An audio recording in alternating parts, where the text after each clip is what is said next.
Are we live? Time for the good old testing. Well, actually, we're still sending data. So I know we're not live because we're still sending data. Now we're streaming. So the question is there audio? Let's find out. I've messed around with my headset, so hopefully at this point,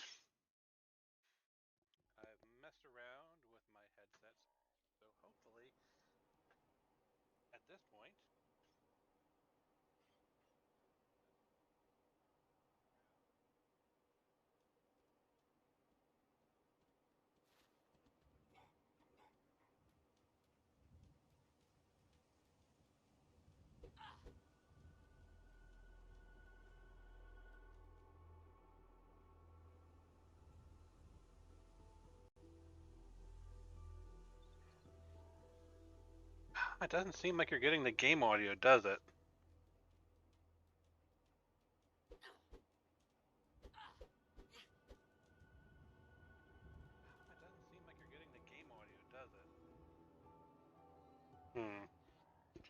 Let's try something. Well, no, if I turn off my audio, you're not. If I turn down my headset, that's not going to help.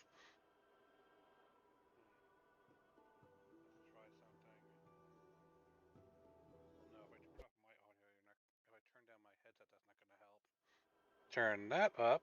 Turn me down just a skosh.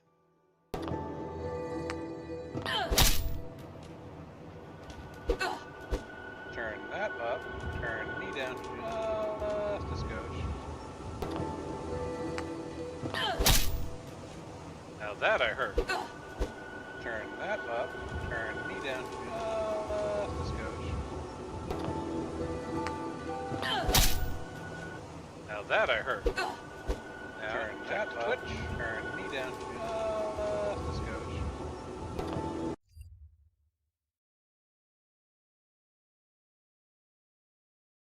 Wait for Twitch to do its thing and and show up on my computer while I mess with other things.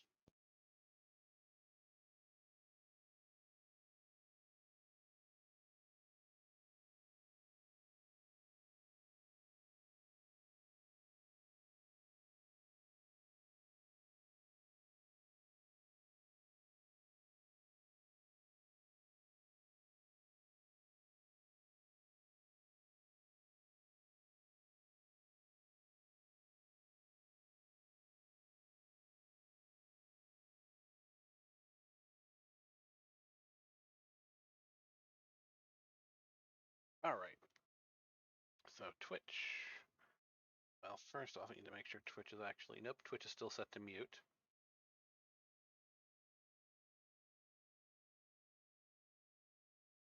Don't even hear myself over Twitch.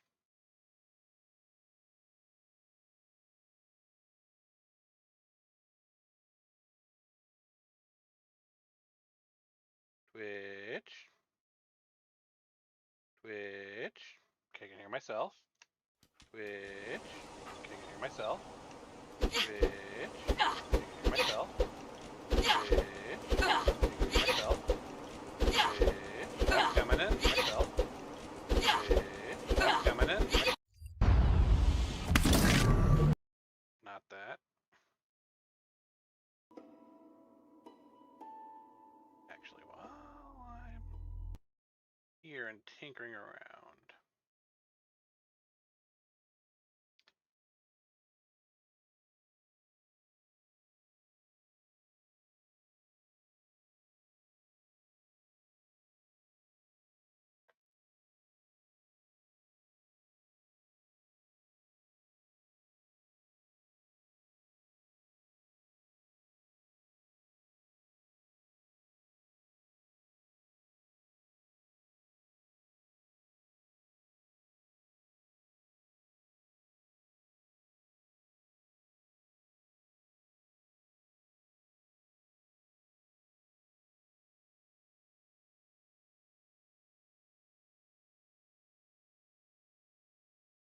Get those video links out into the world. Yeah.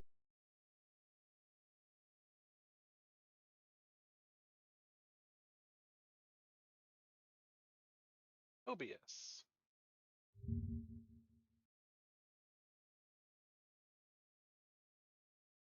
Obius.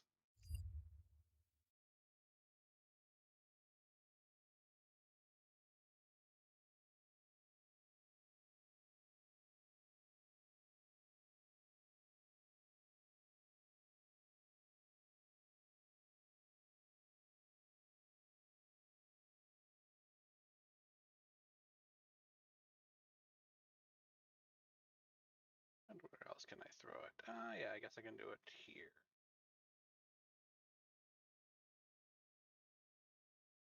Self-promo channel.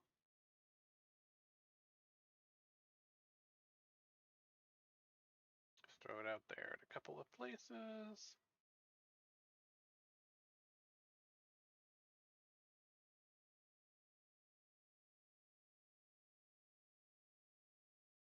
And that should do it for the moment. Alrighty, so why are we here today? Well, as you might be able to tell from the file name, we are here to do a deep dive. Well, not a deep dive on all the perks. I want to look at a particular set of perks that a lot of people overlook as just kind of useless. Now, granted, what I'm about to do is highly focused, and a lot of people probably won't consider it worthwhile to go this far in,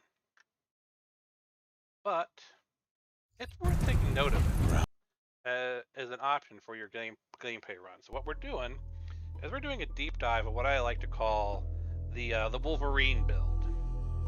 And what we're going to be looking at here is basically all the perks that basically increase your survivability, stacking them all together and seeing the result. So we're going to make our way over to Olivia. This is a new character, as you might be able to tell. And we're going to go and do a pretty standard run of Olivia, Ack, all that, with this level 21 character.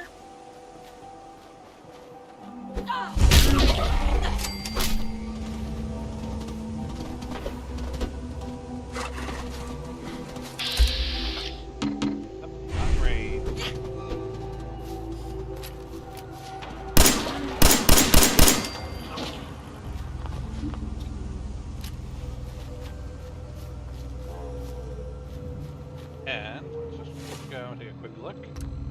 And I've got a pretty standardized build here. 3 points in Gunslinger, a point in Awareness, and I've got the Master level perk for Locksmithing and Hacker, as well as Idiot Savant. But, you know, nothing really special. Pun definitely intended. But while we'll do this run, and you'll notice I have no armor on, I kind of want you to see a baseline. I want you to see kind of the difference between running this, you know, with this, and then we're going to go in with maxed out toughness. We're going to throw in ghoulish and solar powered, and 1 level of Life Giver. Now, technically in the vanilla game, you'd need to get to Life Giver 3 to get the regeneration. I think because the first 2 levels just give you bonus health. The way I've tweaked Life Givers, each rank gives you regeneration. So to sort of replicate vanilla gameplay, since the first 2 ranks really don't do anything, and all I did was replicate the 3rd level regeneration into the other 2 levels, we'll take 1 level, and that's essentially the equivalent of taking Life Giver up to 3. Now granted, that's going to affect your gameplay sometimes in a while, because you have to invest 3 ranks into Life Giver to get the same effect, to get the regeneration. Alternatively, you can just download my mod. But that's beyond the point. We're looking at what happens with the regeneration from Life Giver, the regeneration from Solar Powered, the regeneration from Ghoulish, as well as the 50 damage resistance you get off of Toughness. And just how tough does that make you? So that is 5 ranks, 6, 7, 8, 9, 10. 11, 12, 13, 14. So I'll need to add about 16 levels. Technically 14 if you already got your endurance down to 10. But you're getting my point. So we're gonna go in. And let's be fair about this, shall we?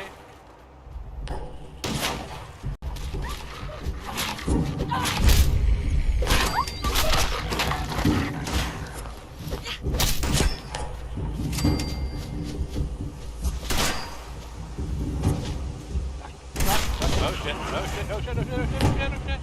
Exploding alright! No! Oh, here's the normal one.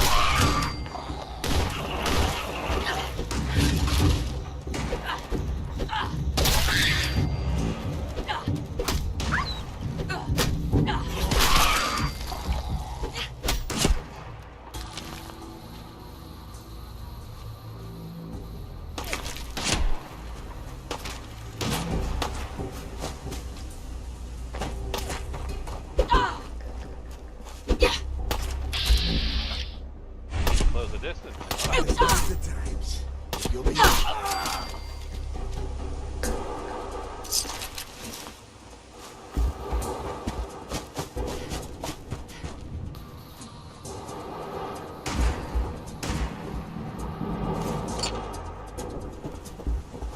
Now, I'm not too worried at the moment about the exterior here. Our real show is going to be on the interior.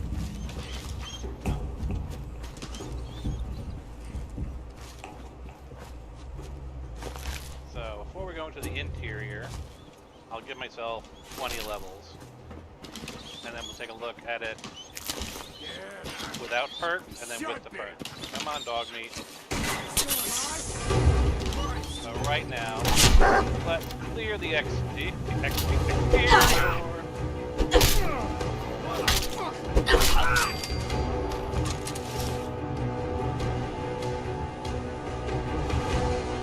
The moon looking weird.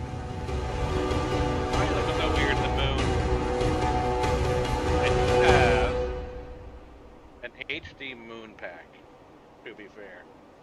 But the moon be looking weird. Where's my audio controls? This game's a bit loud for me. Now the moon shouldn't be looking so weird. I also have a personal mod where I shrunk the size of the moon because I felt it was a little too big. No Bruce Almighty moons here, so. But we're not talking about the moon right now. The moon is not our focus. Let's just do a quick move around here. I think we're fine.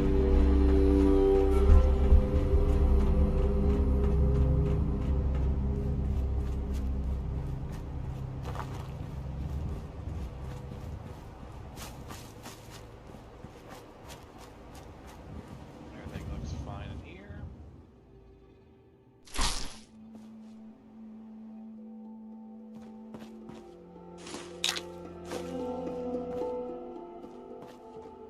All right.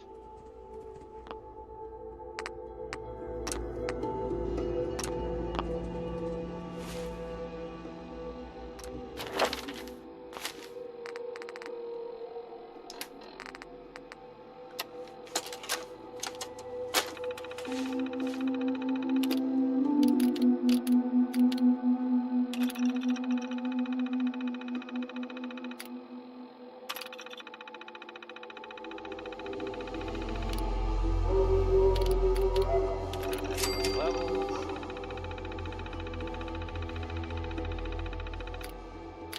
For the hell of it, let's put player manipulation.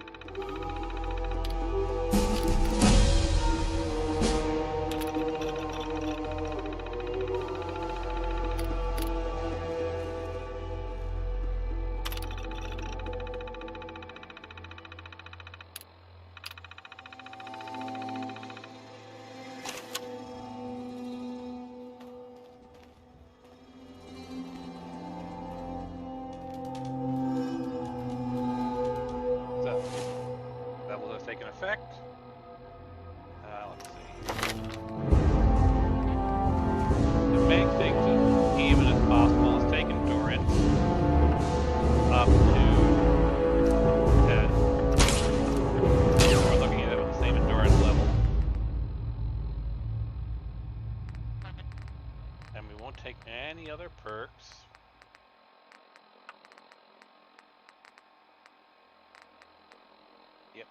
That should work.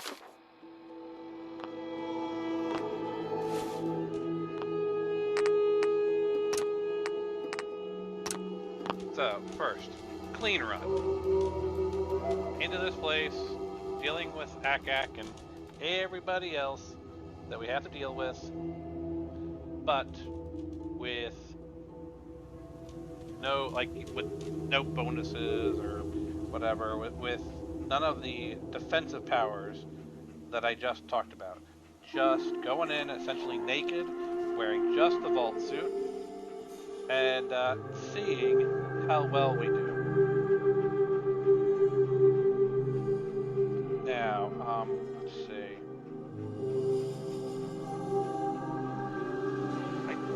So it's not day right now, right? But that doesn't matter. We don't have solar power to give us a bonus. But I believe solar power even works indoors. So this is fine. We wouldn't be getting the benefits of solar powered. Anyway, we're not doing the solar powered run.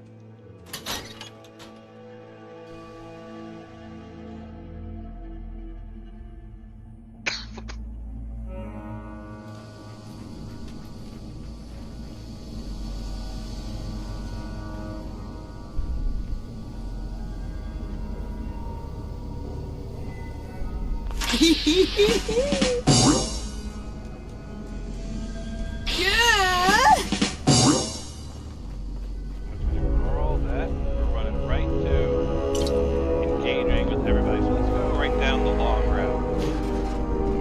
The entire point. You're in shit. Picking a fight.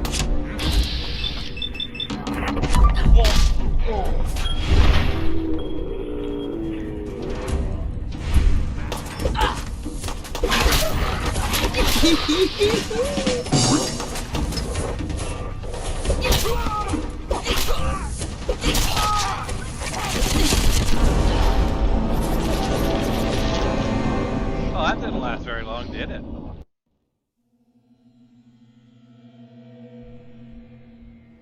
That might be a bit unfair.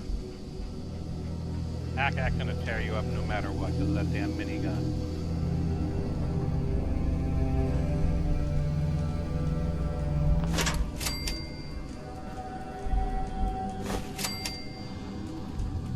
We'll give that another try, shall we?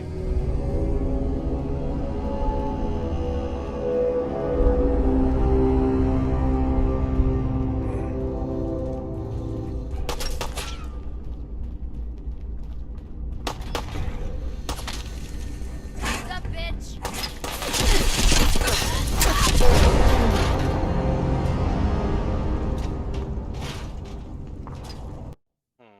The best way to show this off. Maybe going with the classic stealth route around the corner. Because as soon as Akak sees us, we're going to get shredded. That's unavoidable. That's just a given.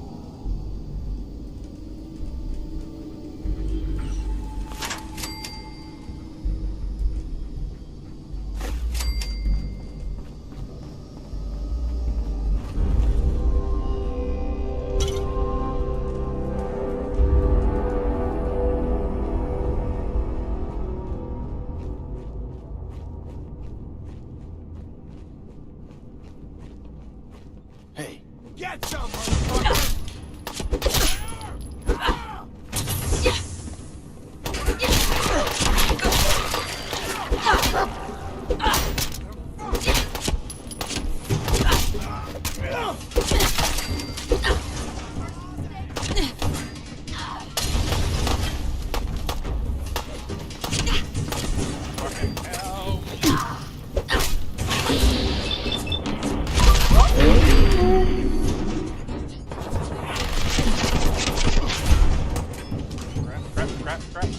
Crap.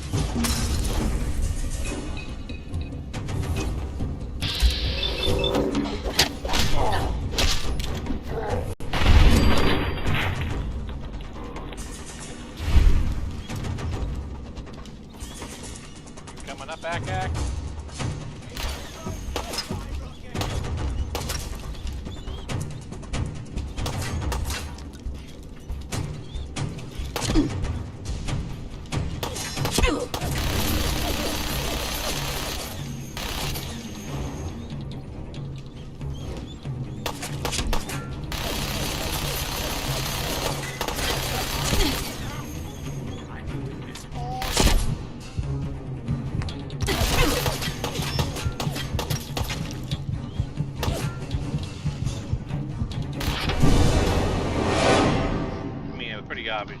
how well we did there.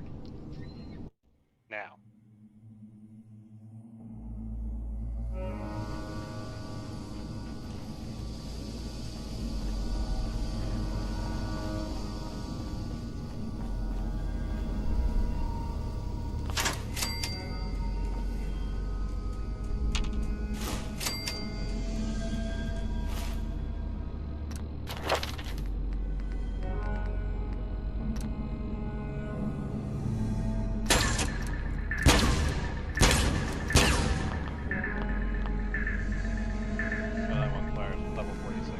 Quite get there.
Anyway.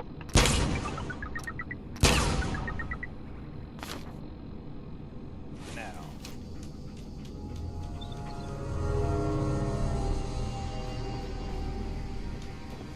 We want morning.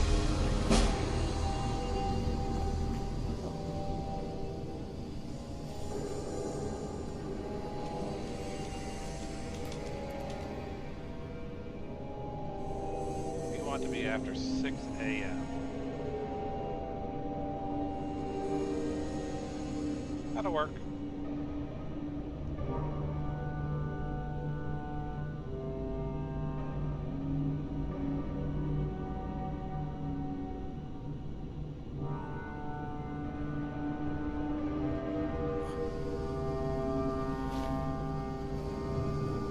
You can already see Coolish took care of man, come back. our radiation. Let's have fun.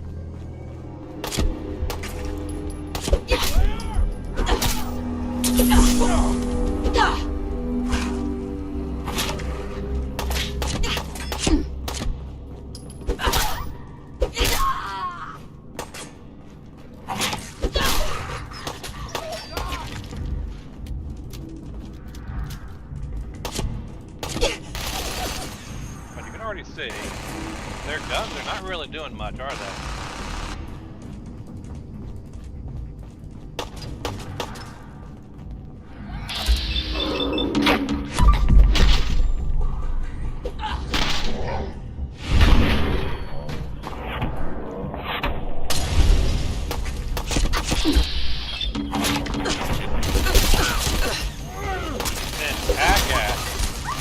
Tearing us apart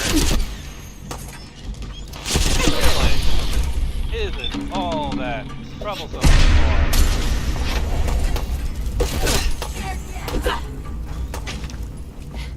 And you'll notice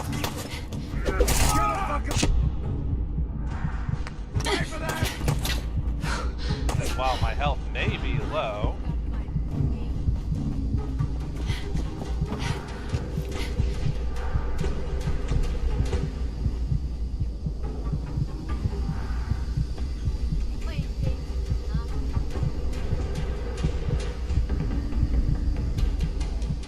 say I get into a situation like this where I'm getting pretty badly beat up. Scared, huh? Say I step outside for a second.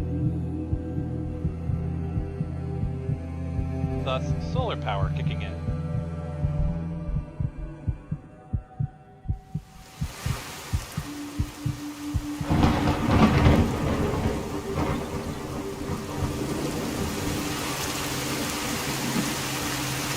See it moving, right? Now there is one more regeneration perk we can pick up. It's in the mayoral function. And that'll increase our regeneration passively at all times. You don't pick up any perks at all. It's just like freely available. You can see here.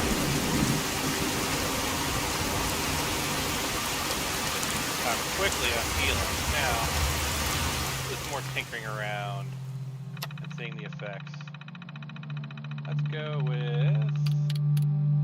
No, not that one. I want... True Storm with weather control. Let's bring out the sun.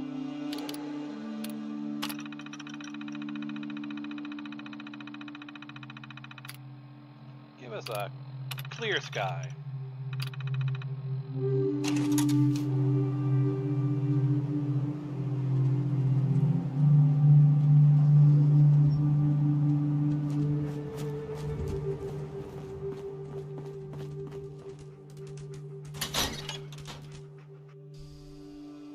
Now,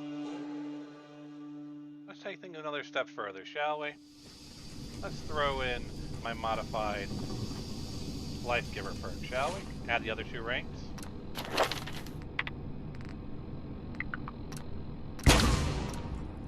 All it's really doing is giving me bonus 40% health and a little bit more health regeneration. Let's see what else I throw in here that might be... That's useful but not necessary for what we're talking about. Let's throw an adamantium skeleton for the hell of it.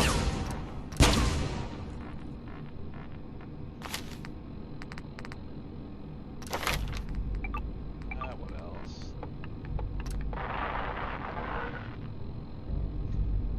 We completely missed this. I didn't grab the last level of Ghoulish.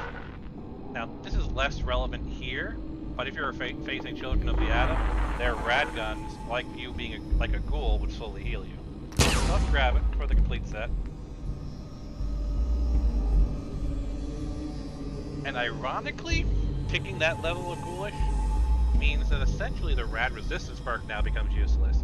Though it was always kind of useless to most players, because, you know, rad away, rad X is everywhere. But ironically, when you take the last level of Ghoulish, you want rads. That means like things like the salvage assaultron gun head, which horribly irradiates you. It now makes you heals you faster. In fact, I can probably show that off to you. So if we open up the cheat terminal again, I should be able to pull the salvage assaultron head into my inventory. Show you how using that plus Ghoulish and everything else we picked up and do some pretty crazy things. We want the Zeta gun, Cryolator.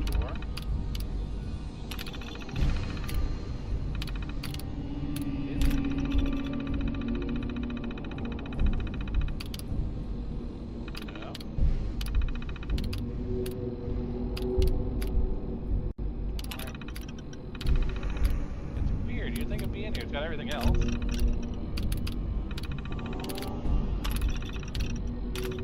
I can always add it manually. That's kind of weird. It's kind of surprised it's not in here.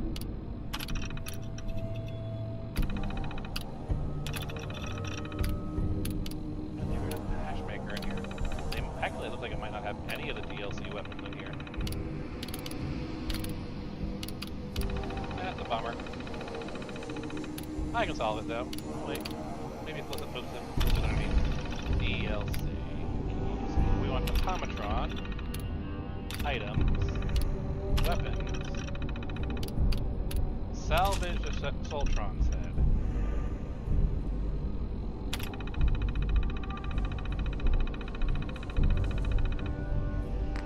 Weapons. Let's throw that onto number 1.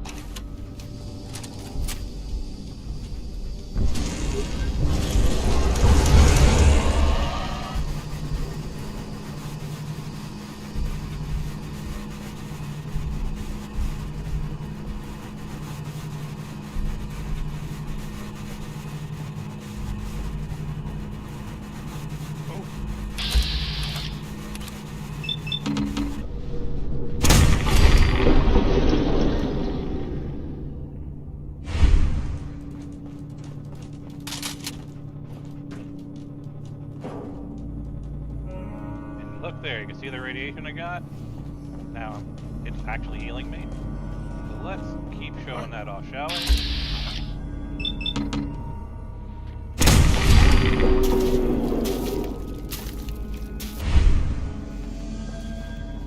That's kind of the benefit of cooling. Here she is, tearing me up. I'm gonna go for her right hand.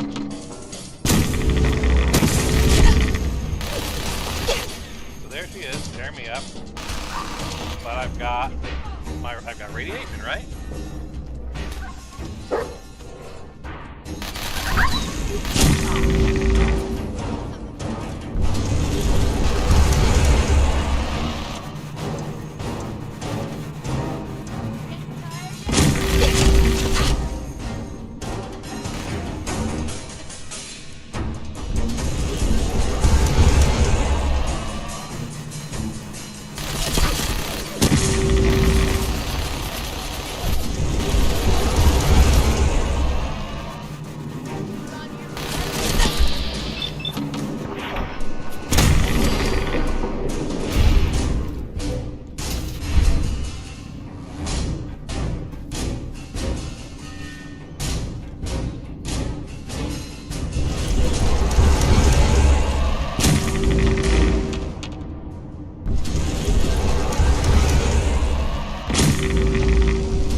Heavily irradiated. Watch the health meter.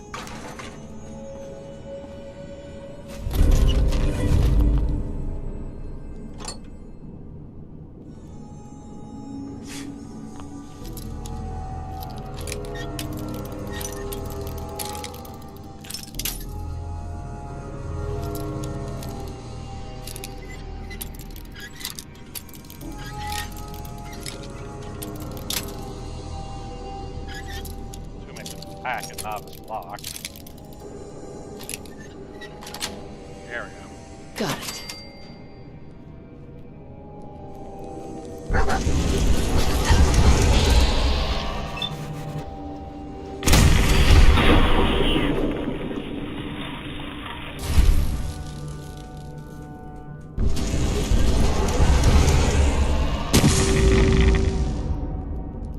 You find that music, it doesn't actually set off.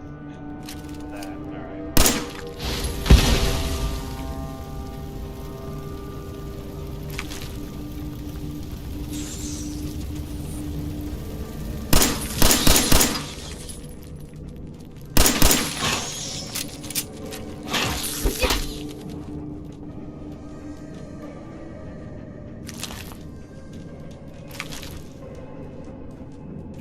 Do a quick run through here, and I'll spawn some raiders out in the sun.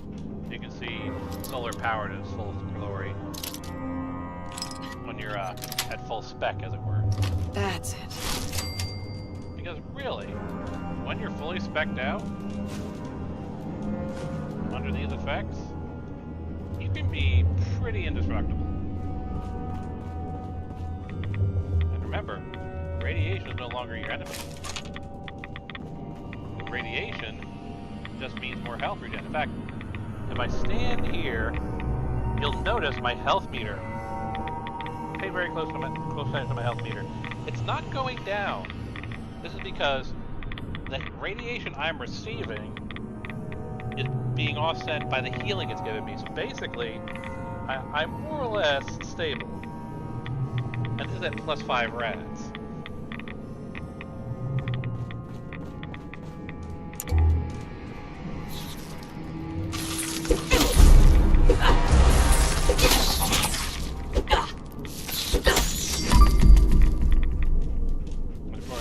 My health come back really quickly after the latest legendary Rad Roach's damage. Because again, Rad healing, you're like a ghoul.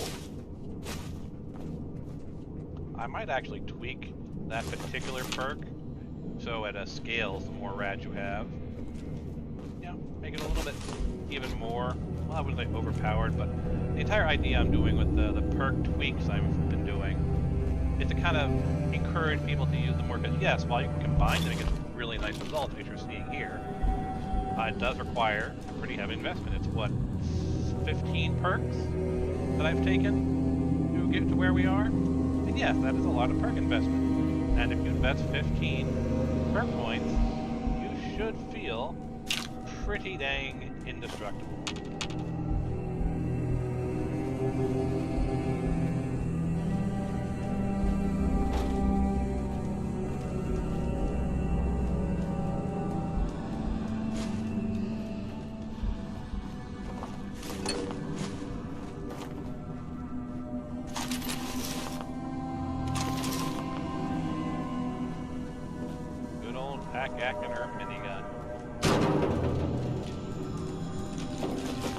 I always come here first before I do Conquered, as we discussed last time, because it makes the Concord roof event a little bit more controllable, if you will, more fun. At least for me, I think. And we haven't even gone into the really fun stuff of the sort of hidden, I wouldn't say lore, but gameplay secrets of Concord itself. I hinted at them, but the fact that the underground is different before and after the Deathclaw event. We'll take a look at that in a later stream. Right now, I kind of just want to focus on showing you what basically going the Wolverine route can do for you. As you saw, I was pretty heavily damaged. And I just walked outside, stood out there for a couple minutes, and bada boom, bada bing. Back up to full. And that's primarily just from solar power. So as long as it's daylight, solar power is really quite useful. But yes, I understand. Solar power requires a pretty hefty investment of perks. You've got to get endurance to 10. You've got to get up to level 48 for the last rank. A lot of investment. You only get the benefits from 6 a.m. to 6 p.m. There's a lot of drawbacks. And no, I totally agree. There's a lot of drawbacks. Perks like that should really give you a better bang for your buck. This is why I did things like the regenerating life giver perk. While these perks are good and useful, they could be better. No, I totally agree. They could and totally should be better.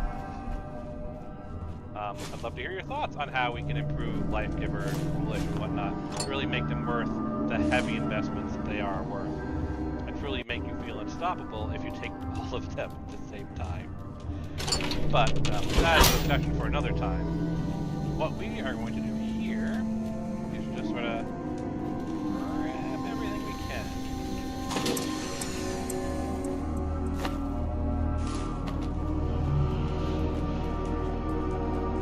I really should look into the code for the wall.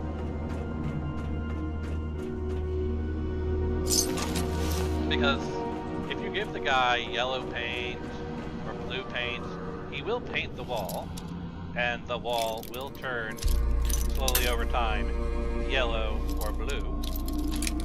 But there is one other paint can available in the game, only a few rare places.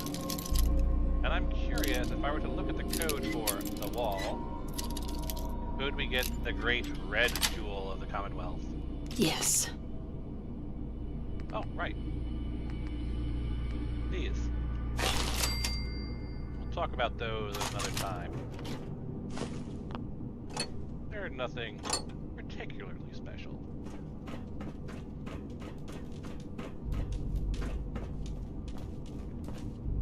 Guess what they are. They are a mod. They are a mod made by me, and that mod is available on the Nexus. But you know which mod.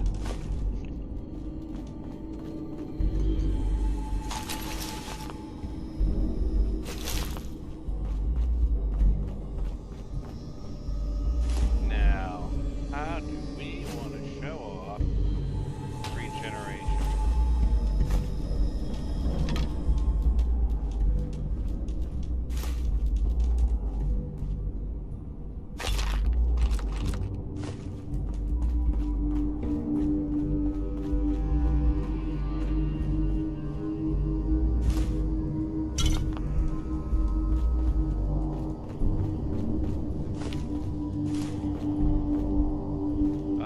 finally hit my encumbrance limit. I am finally encumbered.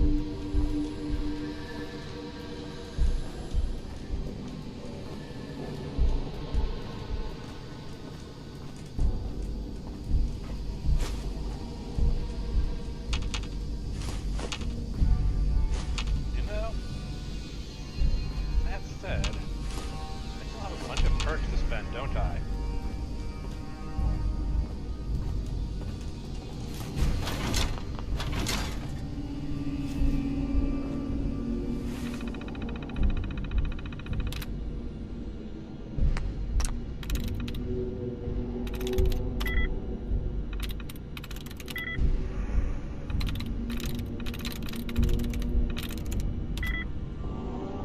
Well, it seems likely chance, or rather E at the end, is our key.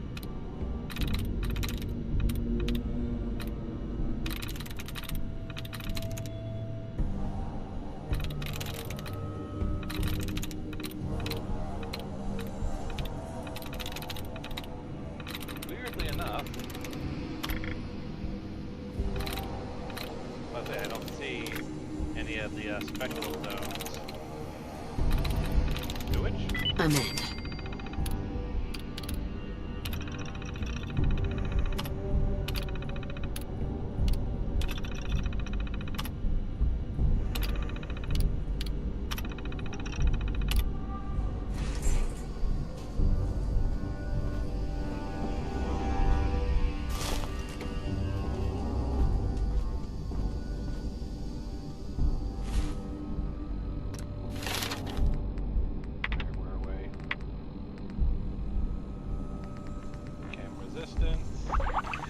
That's an interesting one too. So I actually have a mod changing camera distance to what I call it, foodie, because for a number of reasons. Someone asked me about it, but yeah, chem resistance. If you take any level of chem resistance, you basically make the Junkies perk, the Junkies legendary effect, completely worthless, because Junkies only has an effect if you have withdrawal symptoms, and if you take chem resistant, you never get withdrawal symptoms. So by taking that, you basically lock out one of the legendary effects. Now, you could argue whether or not Junkies is a good legendary effect. It can be, but you have to account for the side effects. So I tweaked it. I'll probably do some other stuff. There's a bunch of stuff I can do with Junkies to make it more fun and still not make the perk. Like,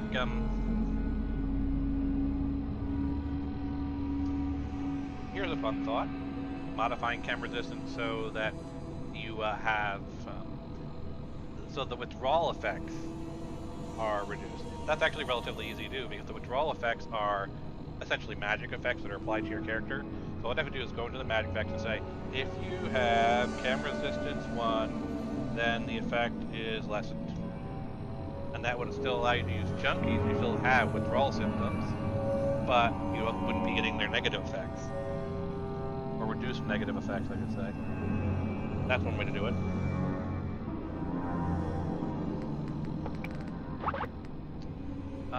How can we make rad resistance less of a roadblock when you're taking other perks in the same line? So there's a bunch of stuff you can do. I'd love to hear your thoughts. My personal thought would be maybe instead of offering 10 radiation resistance,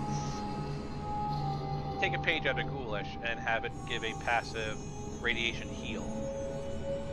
So over time, your radiation decreases. Because that would synergize really well with Ghoulish. You would still take full rad damage, but you would recover from rads a lot faster. So that's the thought on that one. Cannibal is an entire thing in and of itself. We will not be talking about Cannibal today. I did an entire overhaul of the Aqua perk a long time ago. I'll probably revisit it. But it did fun stuff like, so here's the thing. Technically speaking, if someone wanted to put the effort in, you could enable the ability to fight underwater. It was there in Oblivion. Basically what happens is when you're in water, it disables your ability to use your weapons and whatnot, disables the animation, disables the ability to draw your weapons. So you could re-enable that. And so you could then build Aqua Boy, Aqua Girl off of the ability to fight in water. What I did instead was treat the entire Aqua perk more as a sort of a mobility perk. So of course, where is this? Control previous rank. You no longer take radiation damage from swimming and breathe underwater, first rank. Second rank, undetectable when underwater, when submerged. What I did was like third rank, you move faster when in the water, for example. Fourth rank, you get essentially a cloaking effect when just in the water, as opposed to being fully submerged. And so on and so forth. They made this entire thing built around the idea of the Aqua perk essentially making you more giving you better mobility around the map. Remember, that's what the entire focus of this particular video is looking at the perks and reevaluating them. And of course looking at this particular set of perks and how they make you tougher. Is there else to look at that's worth talking about? Pickpocketing, that's a tricky one to talk about. Because the thing with pickpocketing is if you pair it with stealth and get up right behind an enemy, particularly a tough enemy, you can plant a grenade in their pocket. And I know some people will be like, well, why don't you just sneak attack critical him? It's not always easy to sneak attack critical an enemy. But planting a grenade in them and getting the hell away, that might be more advantageous to you. But again, it's a situational power. Rifleman, awareness, these are all pretty standard. There's nothing too much to talk about. Night person. Refractor. Again, refractor gives you energy resistance, so that's a good thing to take in addition to defense resistance. Sniper, penetrator, concentrated fire. Root is another good one when you're going for like the invincible build, because you get bonus resistance while standing still. You deal more damage, and that's like useful, especially if you're doing a healing type. But again, the big thing is you kind of have to stand still, so in an active fight or just pulling away from a fight, not too useful. You know what? That said, why don't I grab another rank of strength training? Let's grab some iron fist. Gunslinger.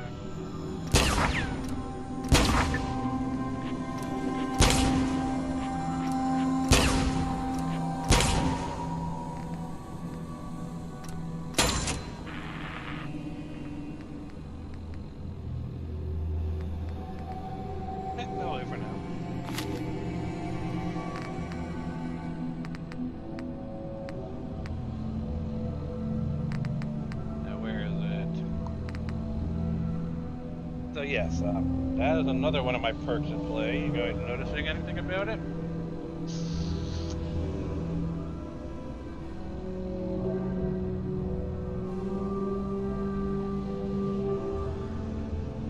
Yeah, I call it automatics are deadly. Where basically, I removed all the nerfing they did to automatic weapons. Because really, an automatic weapon should be more deadly than a regular fire weapon. So I removed all of the debuffs to damage in the automatic perks, so they deal full damage. They just fire a lot faster. But especially on survival mode, an automatic weapon, even unnerfed, like I have them here, may not be the best choice, because ammo has weight and value. And spray and praying and wasting all your ammo, not a good thing on survival. On lower difficulties, not so much. You don't really care. But something worth noting. I did the same thing with miniguns. I de-nerfed their damage. So they have a similar damage rate as a pistol. Other similar guns. brought them more in line.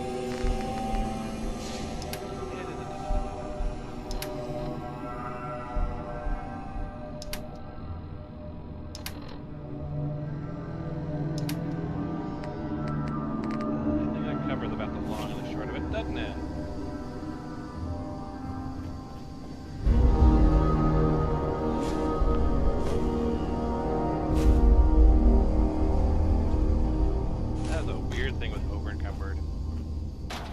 So, yeah, you can actually trick the game into thinking you're under encumbered,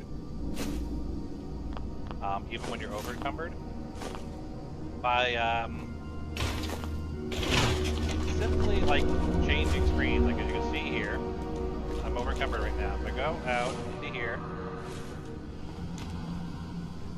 and basically spend enough time in my Pip-Boy menu.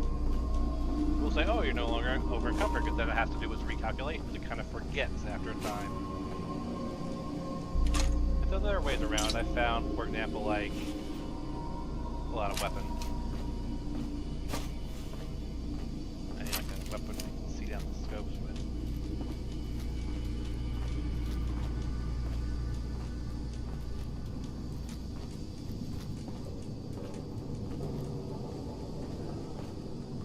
Not the easiest thing to pull off, but there are tricks where you can basically unencumber yourself almost permanently.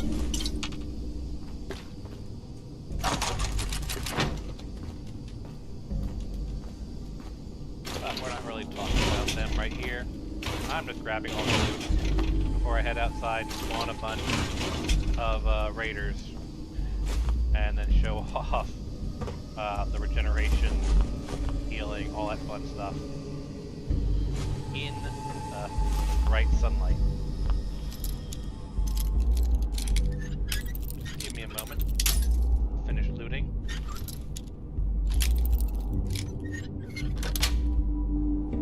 Sweet.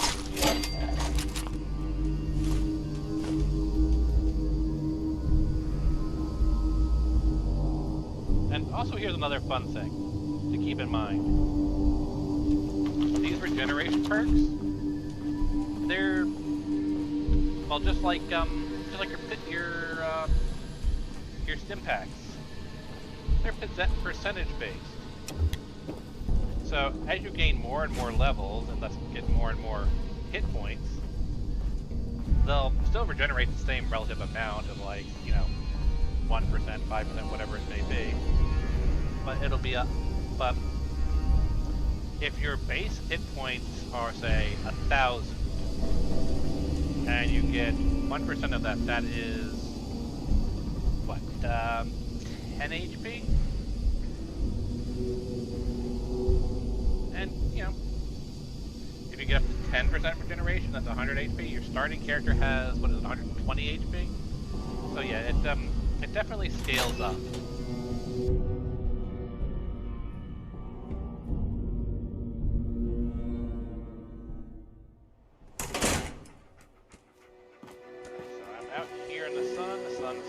Nice and bright, right?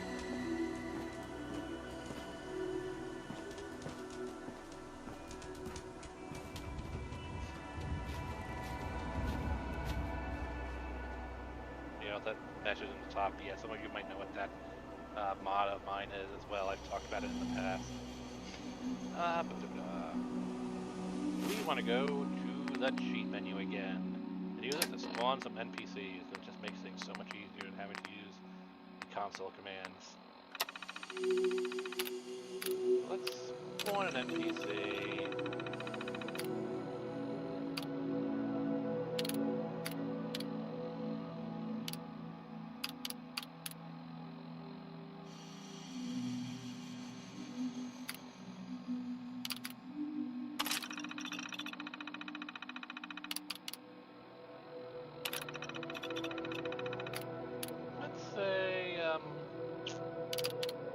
Let's go with ghouls. We'll go with basic feral ghouls.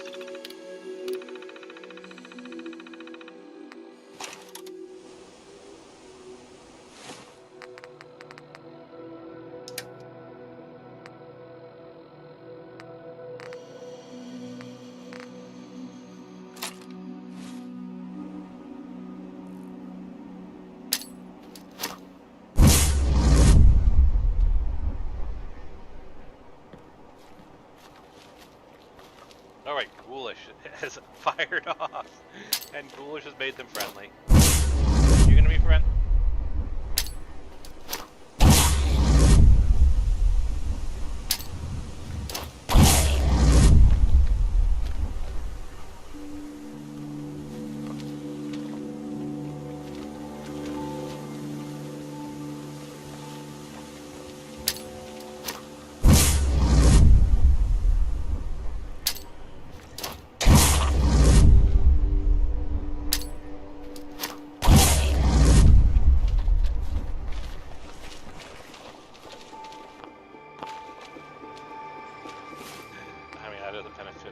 I can't say that I wasn't expecting.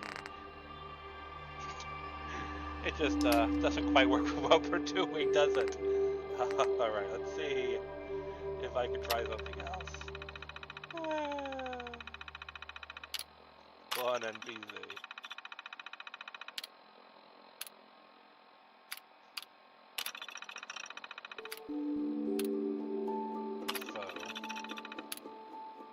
I don't know if that'll help, but we'll give it a shot.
Yeah, this is a perfect example of what I was talking about.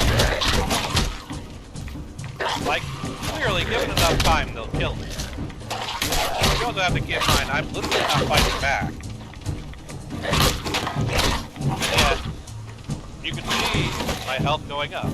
Dog me's the one killing him.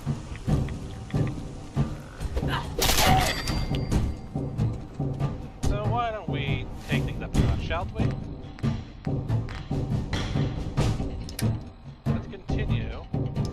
Our little exploration of the power of solar powered. And we're gonna say, come on NPCs. We're gonna say, we're gonna stick to the ghouls. We'll go with the tough ones, the glowing ones.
can see, you know, it's got potential. The Wolverine build, as you will, has a lot of potential. And as I said, the higher your level goes, the more your health scales. And of course, you can pick up one more regeneration effect going into the Boston Mayoral Sun Shelter. That's got a perk book there, which will give you more regeneration. We actually want to make our way to probably the Overlook. Go back to Abernathy Farm. Now, what would be another good way to show off stuff?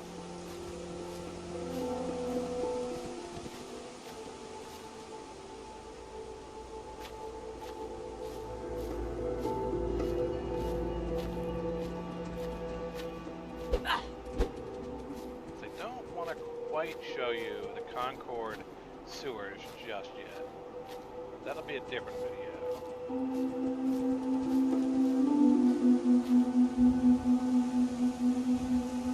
Let's say, why can't I run? I know why I can't run. If you're wondering why I haven't picked up Strong back because of its various perk advantages, I haven't made my Strong back survival, what would be the word? Survival mode adjusted Strong back. And so, the problem with Strong back is if you change Strong back because it gives bonus carrying capacity, and you haven't taken Strong back yet, you'll get really screwed up when you take the perks. It is one of the few perks where if you change it after the fact, you basically break the effects you're going for. So until I've made the alternate version, I kind of have to wait until I've made the alternate version in case I ever want to toggle on survival mode. Or just so I have it in my proper loadout. Now, that said, well, there's our vertibird.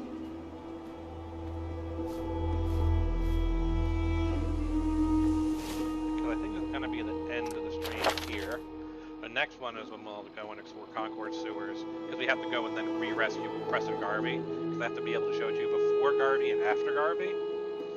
So before we end things, I just kind of basically wander back and do stuff. What should we talk about?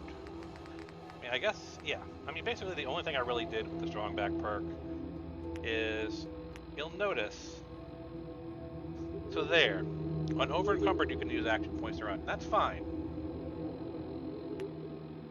When Overencumbered you can't fast travel in survival mode. Thus, rank 4 becomes completely superfluous because you cannot fast travel. Or rather, you have very, very, very limited fast travel. So at that point, taking Strong Back 4 is superfluous. And then, of course, that's fine. So basically what I'm doing with Strong Back overhaul perk is 25, 50, 75, 100, 125. Basically make it have value in survival mode. Well, let's see what else is there to talk about perks-wise. So Black Widow, we all know how useful that is.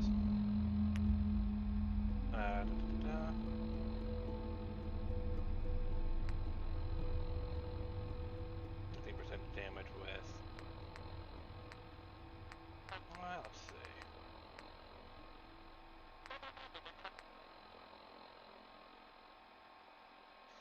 So yes, Party Girl. I'll probably do to Party Girl what I was just talking about with Chemist. Reducing the effects of the withdrawal symptoms. Inspirational. This is actually kind of always useful. It just boosts the power of your companions.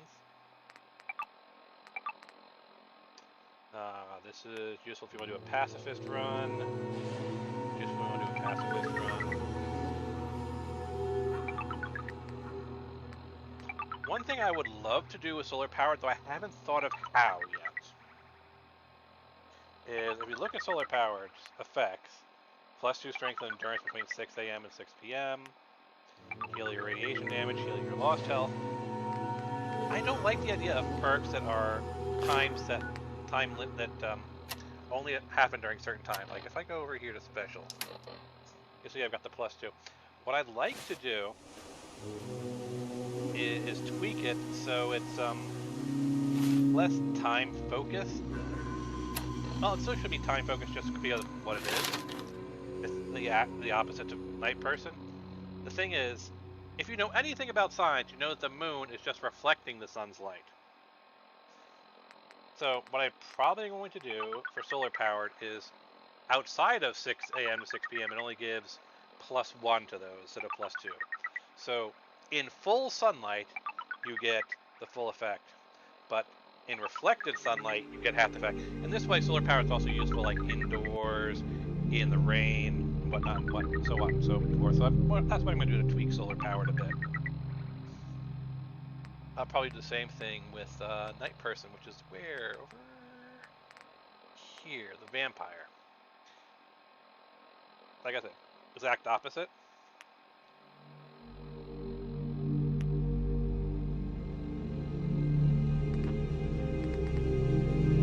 Let's see what else.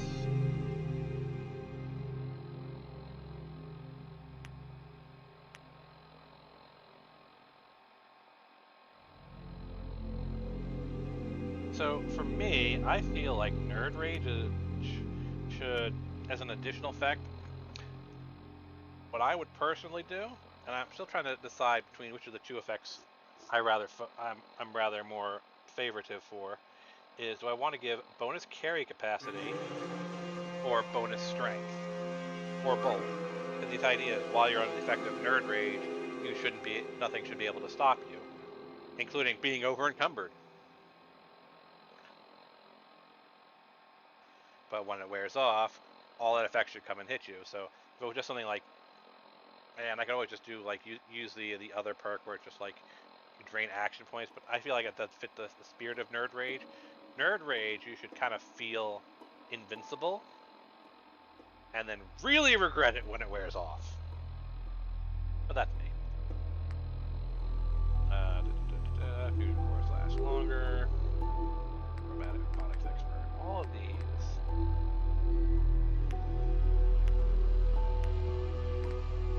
Not chemist, was it? It was, what was it? It reduces the effects of chems. Oh yeah, it's, this one, chem resistant, so that's different than chemist. Chemist is fine. Scrapper. Medic is, I think, fine.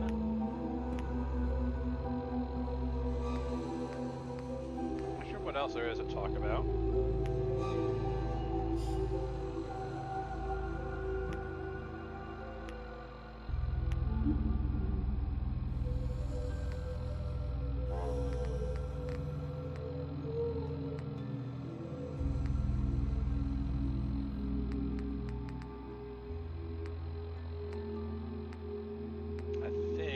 Covered all the stuff we're talking about for our particular stream here, where we talk about increasing your survivability.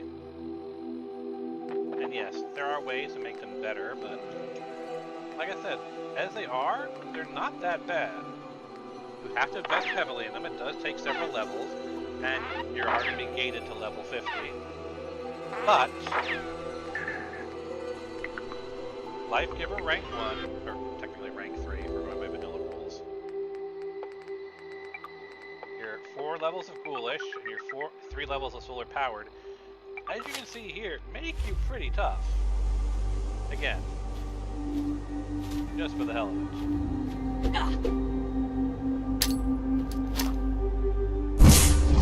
Here's a glowing one.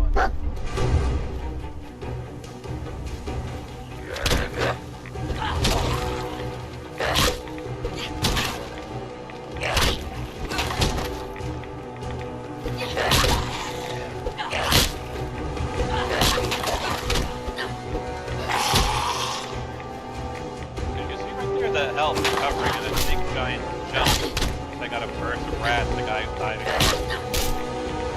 Yeah, you can kind of see it. When he hits me, it's about 29 rats.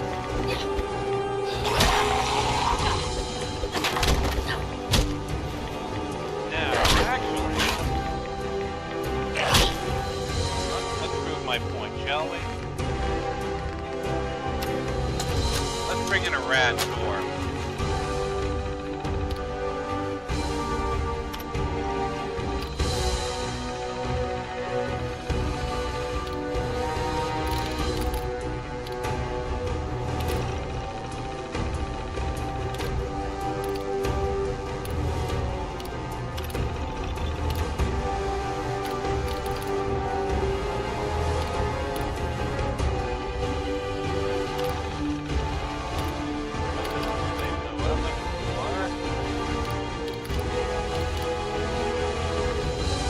Weather control, wrong button.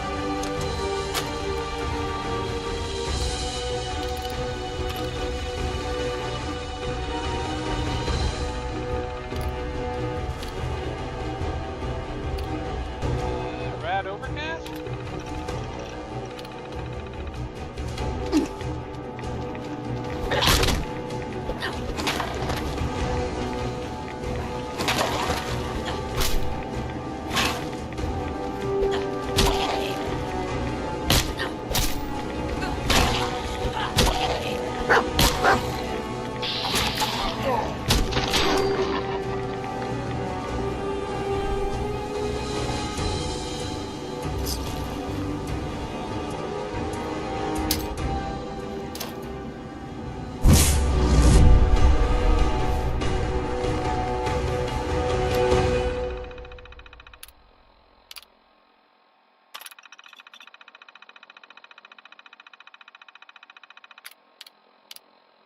Rad fog. Let's give that a try.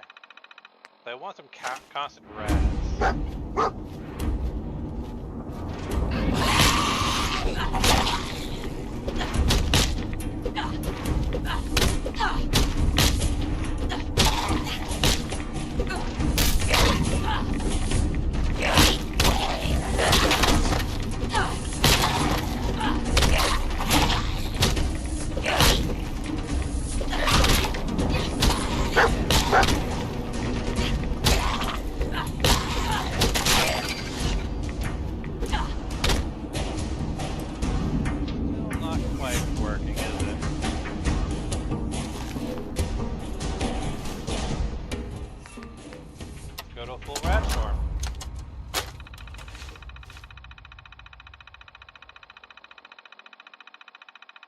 Nope, that's wrong.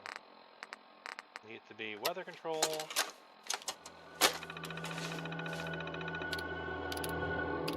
Commonwealth.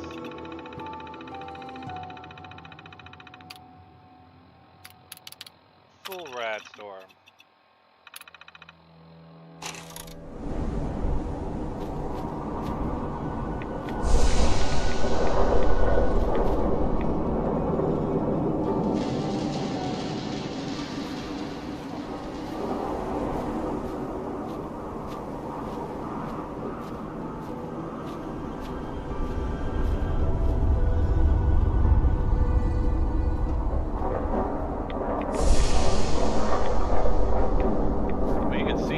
Meter moving quickly, especially when there's far from rats.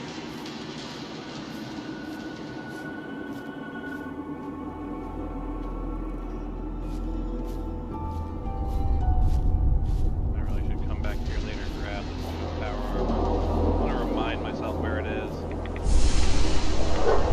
Yeah, it's right there. I'll swing back another time and grab it.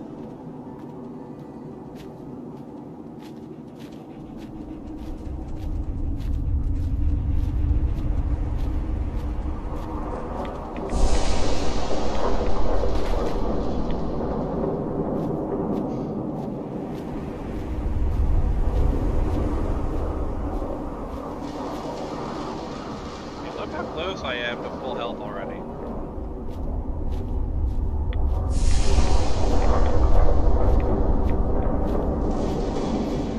After just a couple of minutes in a radiation storm. The thing you're supposed I buffed the rad storms because I'm running 2 storms.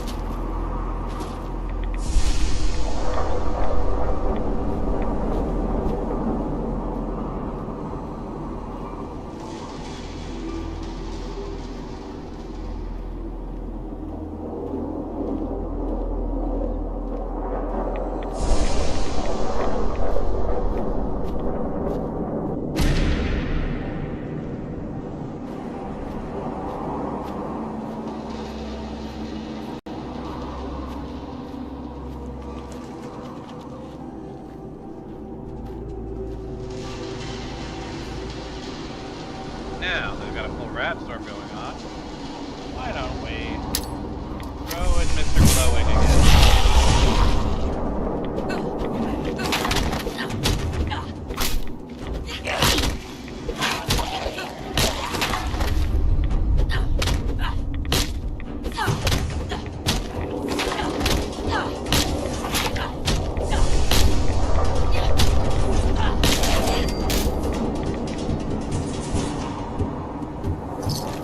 Put up with the fight, Mr. Glowing. Shall we give you a hand?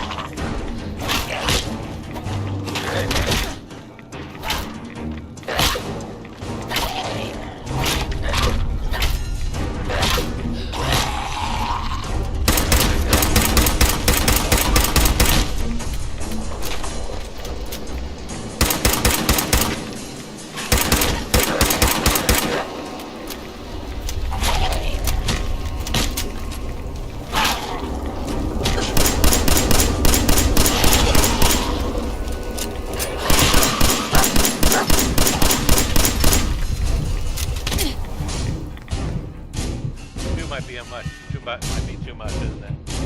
Yeah, well. This will be my first use. What can I use? Yeah, let's use air.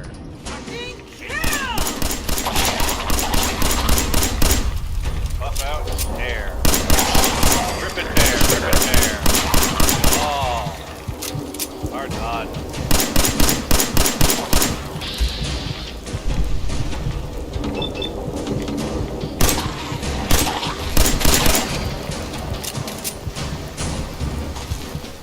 Brought me pretty closely down. I'll give you credit. That hurt. That hurt a lot. But I'll recover quickly.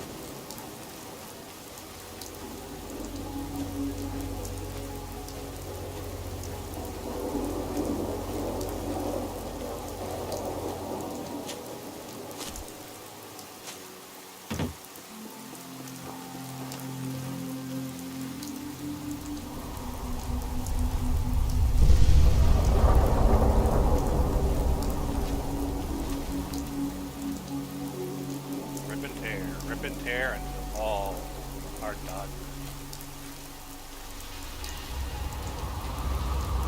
Let's see if the Doom armor from the Creation Club can be tweaked so that it can be worn over armor.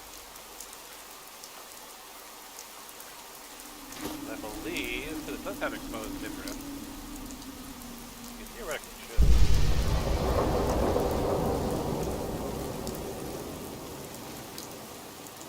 But yeah, Night Person and Solar Powered are fun. Because they inform how you're going to play. If you take Night Person, you're probably going to be playing a sneak siege. You're going to get night vision, you get perception and intelligence bonuses. While if you're going Solar Powered, you get strength and endurance bonuses, but only during the day.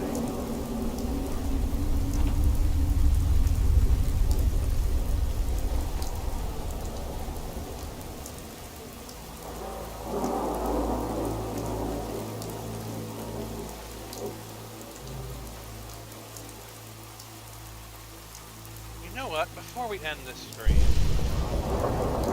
what why don't we play around with the weather one more time?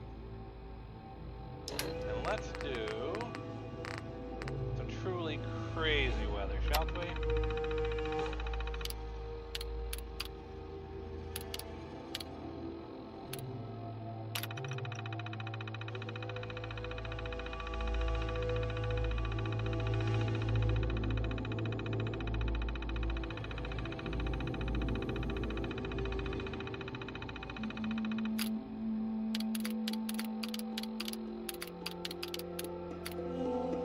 Rad rain heavy, true storms. Rad fog. Let's do rad fog, deadly, Far Harbor.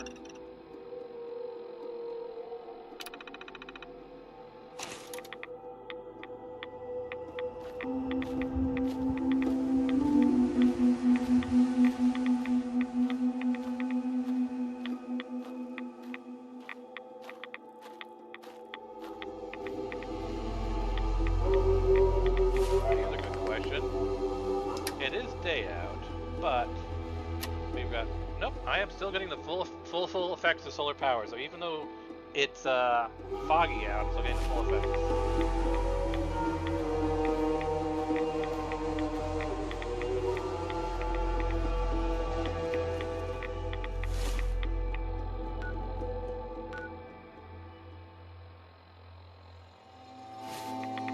Trying to find Abernathy while over encumbered in the fog. No, this is not. This is amusing, but it's not really impressive, is it?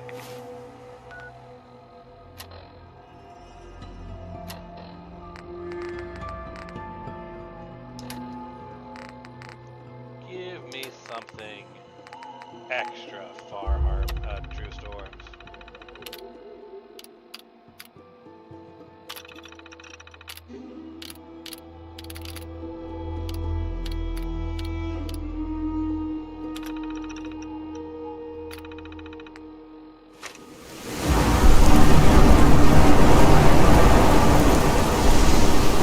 That feels imposing.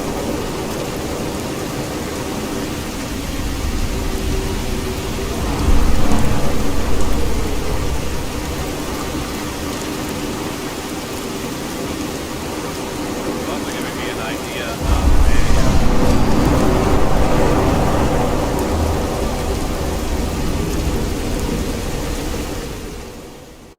now it's a bit too loud. Let's cut it down a bit.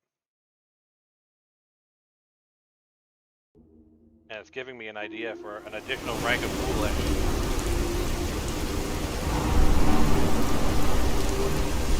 What about extra carry weight or extra strength while under rad?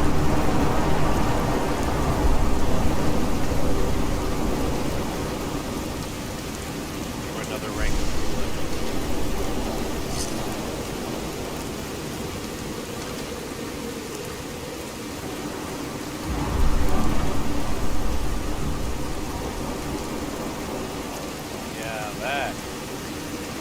That is suitably sticky, isn't it? Keep going. Go in, I better.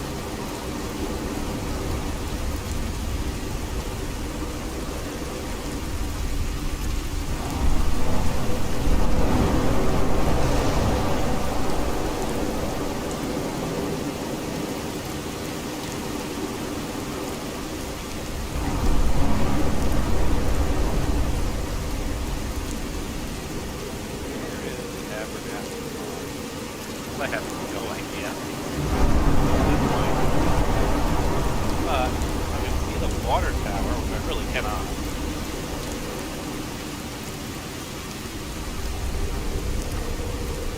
I know it's off the water tower.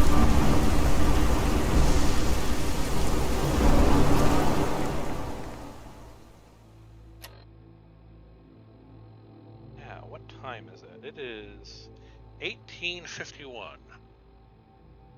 Yeah, that's after 6 p.m. Solar power is officially no longer working. good, I'm going to tweak it. I'm going to tweak, what's it called as well. There's the water pump, there's the overlook.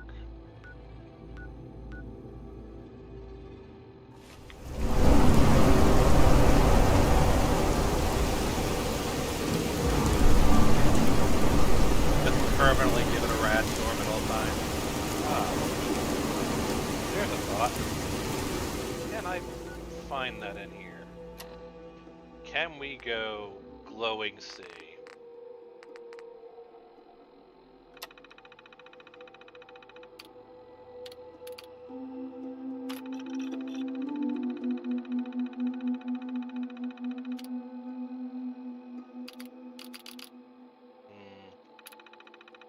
Does not look like it. That's a bummer.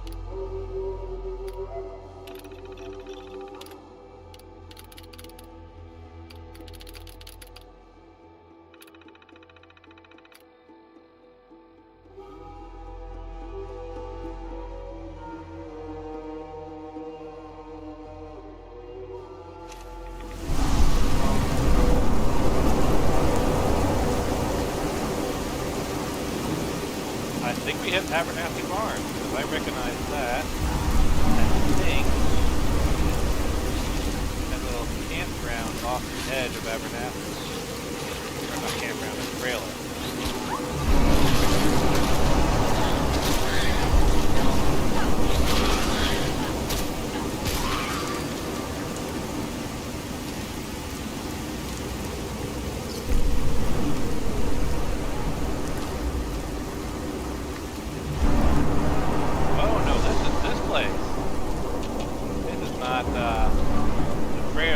Back of Abernathy. This is,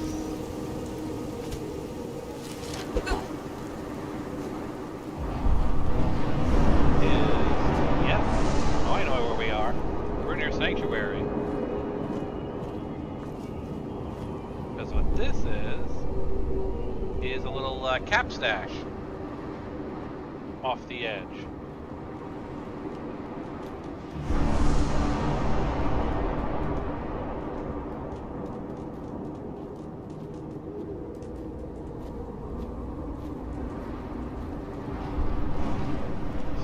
Sanctuary should be just across the water. And if I'm not mistaken, what we're also close to is, yes, over there, the APC, the flooded APC. It's also heavily irradiated.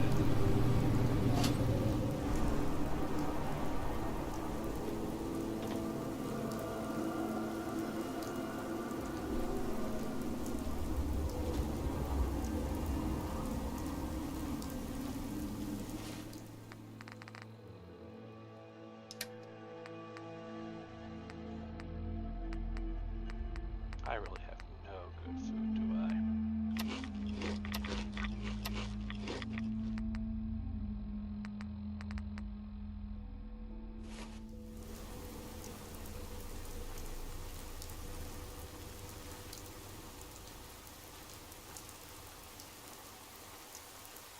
And yes, I should probably cover the mole rat in the room, shall I?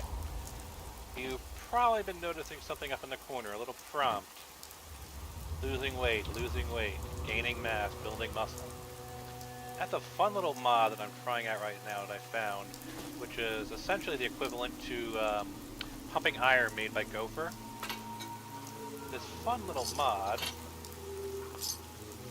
basically dynamically alters the tri-state of your character. So basically, if you do a lot of running, action, whatnot, you lose weight. The only way to build up weight and build up muscle mass is to eat food and a few other things, but primarily eating food. And that's what that consumption rate says. Now, if your consumption rate is over 5, you gain mass.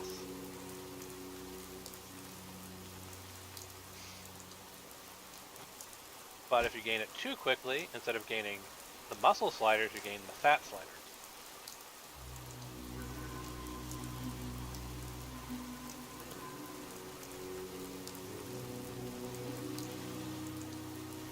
How over-encumbered am I? 438. I would need to be able to gain another 100 carry weight. Is that even possible for me at the moment? Well, no, not with CAF in 8.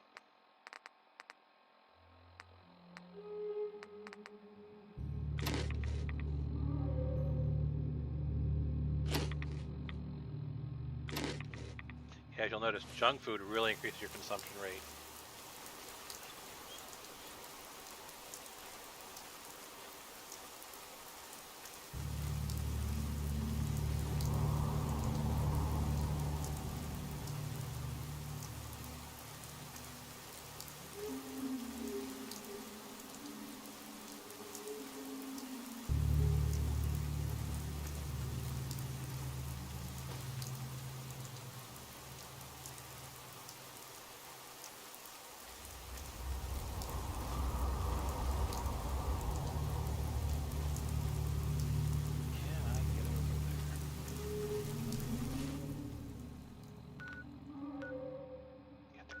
All the way around, don't I?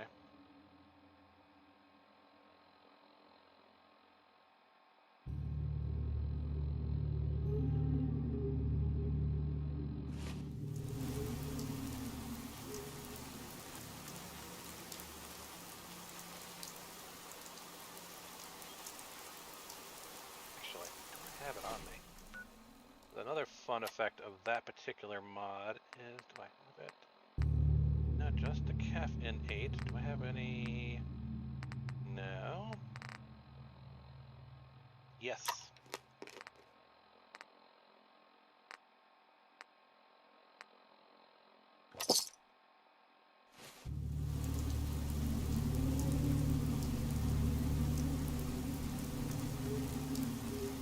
That +2 strength didn't do much help, did it? 375. Yeah. It's not really helping. I need to get my strong back and other perks sorted.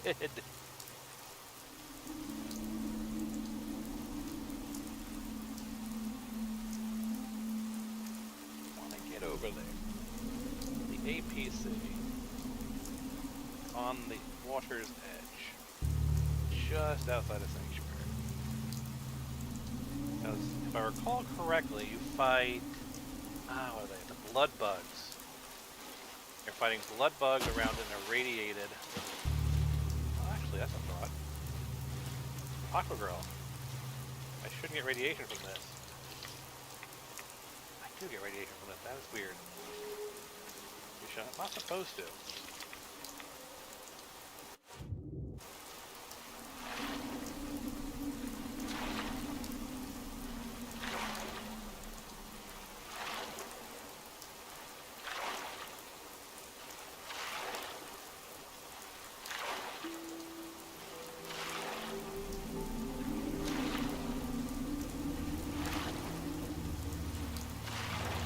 Stuck on the water's edge.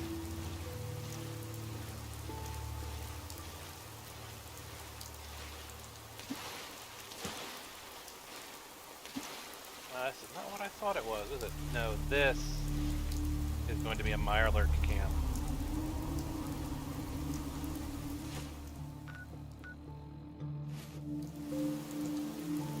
At least I'm not as close as I thought I was.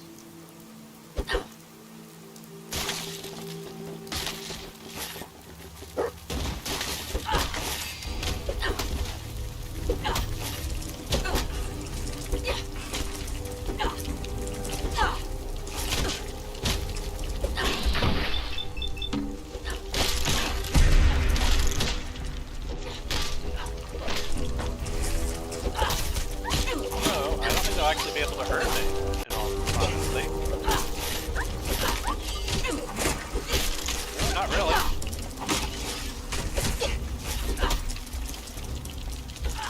I mean, we looked at the ghouls. The ghouls could eventually hurt me, but I don't think these guys can actually kill me.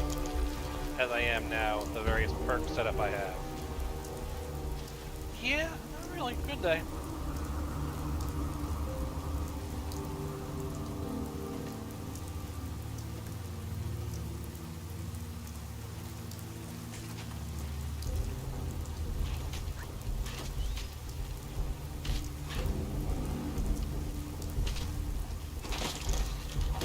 So yeah, that's at least an interesting thing.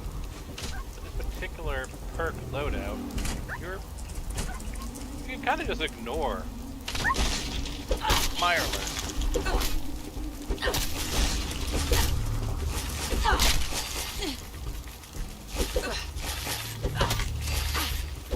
What I could use something like the Tesla coils have like quills that do some passive damage to anything hostile around me.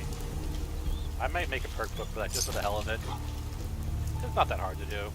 You just pull up the code for the Tesla coils, do a pat, and just do it. And then basically, the key point you want to do when you're dealing with something like that is make sure you flag hostile NPCs only, because this was a problem with the power armor landing. If you did a power armor power landing in a city, since it does damage in an area around it, it will actually aggro the civilians around you, and you can like piss off the entirety of Diamond City by essentially doing a power armor landing in the middle of the city. And yeah, that was a problem for a while with early development games. People be like, just don't do the explosive vents mod if you're going to be in cities. Don't pick the Tesla coils if you're going to be in cities, because if anything attacks you, it'll aggro. It'll hit everybody. And the fix is actually incredibly simple. All you really have to do is throw a condition flag onto those powers that say, hey, only damage those who are hostile to me. And so yeah, if I want to add, say, like a Quill's power, just did passive toxic damage to anyone who got too close to me to take care of, and not that didn't do like a ton of damage, it primarily is like a Mirelurk hatchling sort of deterrent sort of thing, then yeah, all you have to do is flag it, all you have to do is throw into the code to say, hey, only on hostile enemies, and you're fine. There's a lot of little things within the coding of the game that are like that, and it's kind of amusing. Like for example, the mannequins that walk around in Skyrim. Well, the mannequins are, as no one should probably be surprised, they're just NPCs. They're just straight up NPCs. That's why they can wear any clothing that you can wear, because they're literally just human NPCs that have a wood body texture. The problem that happened is there was a script applied to them that doesn't always fire off when you enter a room. That basically tells them not to move. So what modders did, and what Bethesda eventually did themselves, is they basically made a sort of a, what would you call it, a paralyzation keyword. And as long as you had this keyword enabled, the actor couldn't move. And so eventually the fix to the possessed mannequins, as it were, was simply to give them the keyword that says, hey, don't move. And just bake that into the mannequins themselves. And this worked more or less for any newly created game which hadn't encountered mannequins. The problem was, as soon as you went anywhere, as soon as you went to a place that you already visited that had the mannequins, the game could be kind of finicky in retroactively applying them. And yeah, you'd have some mannequins that didn't move, some mannequins that still moved, and you still had the possessed mannequins problem. Because Bethesda, bless their heart, they have a philosophy. That philosophy is they don't believe that you should spend your resources going back to projects they've already completed. Now, Microsoft likes their products to function, and they know they're going to release them on multiple platforms. So patching previous games is part of their philosophy, which is why what we saw happen when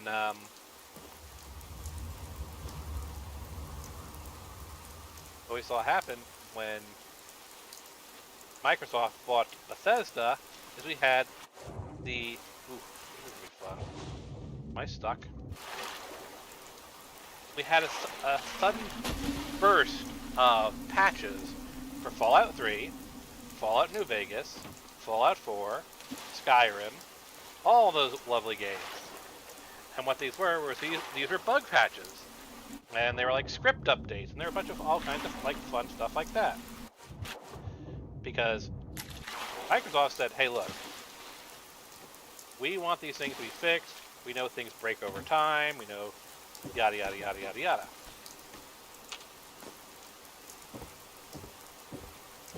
And so, something that people have been demanding for a decade happened. Bethesda updated their older games. And it was a decent update. Because what they did was they updated the Microsoft Visual Studio Code, which is essentially the framework that the game is built upon. The ones and zeros, as you were. It's the compiling engine. They updated the scripting engine to a newer version, and this new improved scripting engine is more stable because it's like 5 years newer than the one that they were using back in 2011, 2001, whatever. And generally, it basically resulted in a stabler, more optimized gameplay experience. The problem that arose from this is that because it was an update to the base scripting engine, it basically broke any mod built upon the Fallout 4 scripting engine, the SKSE scripting engine, the Fallout 3 script extender, all those script extenders, because they were built understanding the net code, the base script code of the previous versions of the game. And so by changing the script code, by changing the base script, while you're creating a much more stable game, the script extenders, which are basically based on an older variant of that code, basically can't find the same hook-ins that they found before, the same references that they needed to call, and the script extenders broke. Now, all mods are not script extender mods. I need to make that very clear from the get-go. All mods are not script extender mods. There are several that are, and there are several that are not. And yes, a lot of the popular ones may be script extender mods, but not every single one. The problem was, since the ones that were script extender mods were pretty popular, people basically freaked out and said, all my script extender mods are broken. But, here's the thing. Bethesda knew this would happen. So they contacted the developers of F4SE and SKSE, because it's essentially the same teams.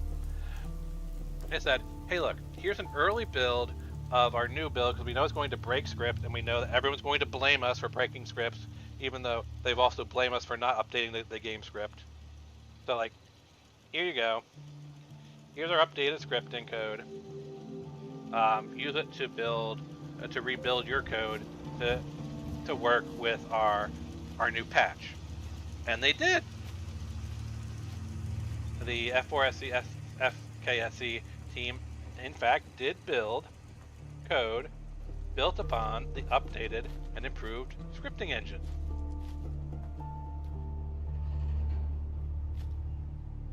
Graves in the background. I never noticed that.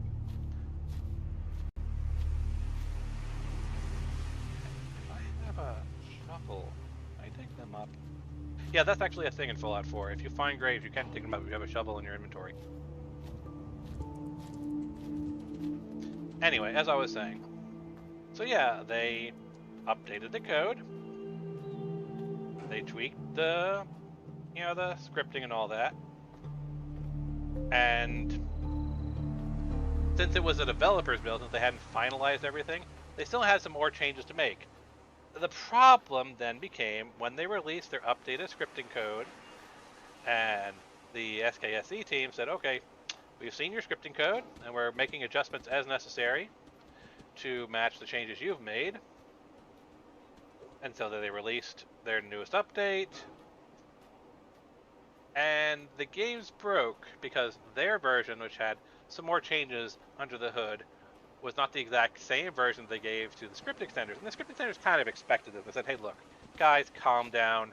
We've been through this a million times. The game was updated like for 3 months when it came out. You know it's going to take us about a week to update our code to match. Just chillax. But no one chillaxed. They freaked out. They blamed everybody. They said it was Bethesda trying to kill mods again. Even though Bethesda loves the modding community. Todd Howard runs with mods in his game. He's stated this multiple times. They do not hate the modders. They love the modders. But the modding community freaked out because for a week or so, some of their favorite mods will be broken. And they were worried that like the Fallout 3 mods would never be updated because those guys have probably moved on. It's just like, and those are fair statements, but then the problem becomes, so you demand that Bethesda fix their game. And when Bethesda fixed their game, you complain that Bethesda broke the game, broke the mods. Well, you can't get both. This is why I've always been a big proponent of the Creation Club. Because mods, they don't need to play along with each other. All my mods, I intentionally designed them to play along well with my own mods. If you install any of my mods, they should all work together, assuming they're not all like horribly outdated. Need to be given an overhaul. But there are thousands, hundreds of thousands, millions of mods out there. You can't expect the devs to be able to make their mod compatible with every single mod out there. But Bethesda can. And in fact, Bethesda can modify the base game to support mods that they have developed. And they can add new functionality. Take, for example, the survival mode that was added to Skyrim Special Edition and is often just discounted to free.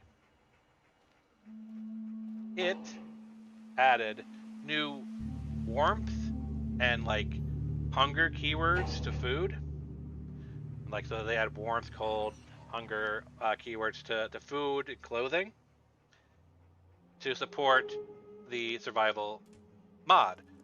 These keywords were in the base game. They were an update to the Skyrim ESM itself. Or more than likely, I think they were in the update.esm, but same difference. And so they were available as now part of the new base game, even if you didn't have the survival creation club content. And I think I know one single mod author who created a survival interface, or like, something like Frostfall. I think it was called Verdant. I can't remember the exact name, but they created a mod that used the default new keywords. Because that's the thing, when something is created and it needs base functionality, Bethesda will add the base functionality to the game, because every Creation Club content, every DLC cannot break the game. That is a basic requirement of being a thing produced by the proprietary. It cannot break the game. You cannot release, say, the Dragonborn DLC, and it breaks, like, houses in Skyrim for whatever reason, or breaks shouts. It has to work. And so that's the big advantage of the Creation Club. Because the Creation Club, at its heart, is modders like me. I am not a Creation Club mod author, let me make that clear. I have applied, but I haven't been accepted. But there are big ones who have been accepted. Big mod authors who have gone into the Creation Club thing. And now basically the Creation Club's anathema though, and a lot of them have been basically poo-pooed and whatever. But Because Creation Club, let's be honest, Creation Club is essentially dead. You guys killed it. But that's what Creation Club was. The entire Creation Club system was, if you had a mod idea, you filled out the Creation Club form, told Bethesda what your mod idea was. If they liked your mod idea, they hired you as a developer to create it. And the way they paid you is they set milestones. As you hit milestones in the development of your mod that you submitted to them, they would pay you. And then once the mod was released, again, and any changes that you needed made to the base game to support your mod, they would do. You release the mod, and then they recoup the costs of paying you in the Creation Club sales. Bethesda literally hired modders, the popular modders, the big modders, even the small modders, because anyone could apply, to create content for you. And so by buying the mods, by buying Creation Club content, you were basically telling Bethesda, these particular modders we like. We like the content they produce, we like the things they make out, and that's why you saw a lot of Eleonora house mods, because Eleonora makes amazing house mods, and so she made a lot of houses for Fallout and Skyrim, and she had several Creation Club contents.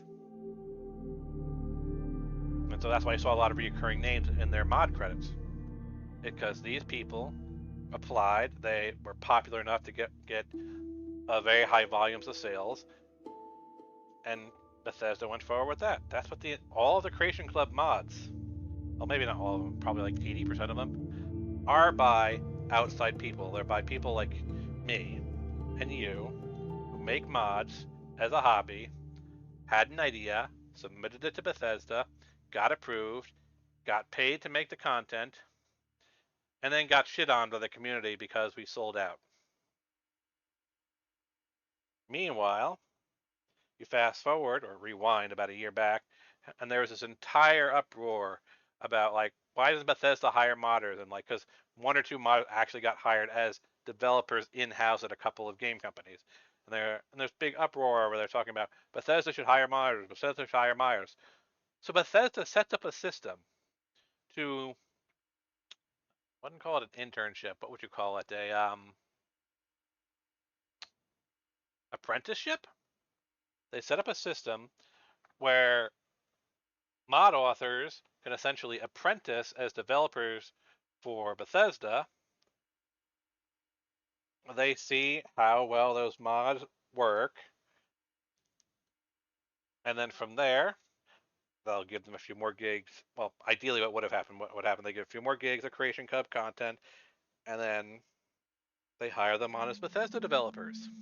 And then you start seeing in future games content made by various popular mod authors who know what they're doing. That ultimately was kind of the roadmap they were going with, but people just absolutely flipped out about the Creation Club, and now it's dead in the water. Like, don't get me wrong, I have no doubt that when Starfield comes out, there will be no Creation Club in there, even though it's an amazing idea to get mod authors involved with the game itself. No, we're not getting it. And while I expect that with Microsoft at the helm, we may see a remaster of Fallout 3 in New Vegas, let's be honest, we're not going to be seeing a Creation Club into them, because you guys killed them. You killed Creation Club. And Creation Club was a good idea. And I stick by my standing that Creation Club was a good idea. Was the execution perfect? No. Were the prices a bit high? I agree, yes. But conceptually, Creation Club was a good idea. And if it had a little bit more time, it could have worked out the growing pains. But now, we're back to where we were before, where if you want to support your favorite author, well, like the guy who created the ammo UI that I'm using, which I still haven't quite gotten to work, you have to subscribe to their Patreon, or donate to their Discord, or this or that, or some other third-party thing. I said, of just buying their Creation Club content and supporting them directly through Bethesda. Or just download the mods and endorse them on the Nexus. Because at least, I mean, the Nexus itself got its own drama going around it. But as it stands now, right now, I've actually been making money off of the Nexus. Because the Nexus has the DP system, the donation point system. And so every time my mods are downloaded, endorsed, liked, and all that, I earn donation points, and I cash them in like every 3 months for like $50. It's not much, you can't live off of $50 every 3 months, but it is a way that you guys are giving back to your mod creators. So if there's any mod you like out there, endorse them, like them, comment on them, download them.